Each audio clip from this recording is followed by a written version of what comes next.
There are many ways to reverse a list or a sequence of items in Python. But in this video, I'm going to talk about two Python built-in methods that sound very similar to each other. One is reverse and the other is reversed. They are actually very different from each other, and you'll see that in a moment. So let's start off with reverse. It is a built-in method of the list object that reverses the list in place. That means the original list itself is modified and no new list is created or returned. It is useful only when your sequence is a list, as it's not available for other types of sequences like tuples, strings, etc. So this is where you would need the reversed function.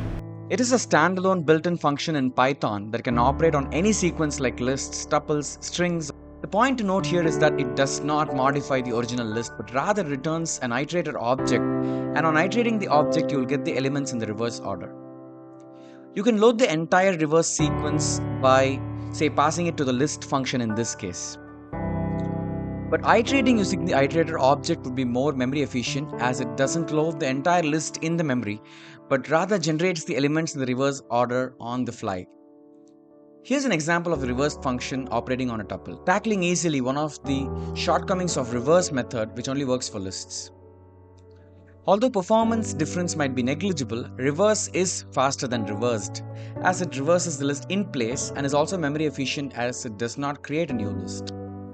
So remember, reversed creates only an iterator object and returns it, and this means that you can iterate through the elements and generate them on the fly.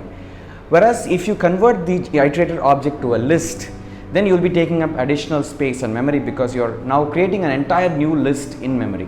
So there you go, reverse and reversed for you. Clearly, one is not a replacement for the other, and you need to be really wise in choosing when to use what. So thanks for watching this video, and for more videos like these, do like and subscribe to the channel. Thank you.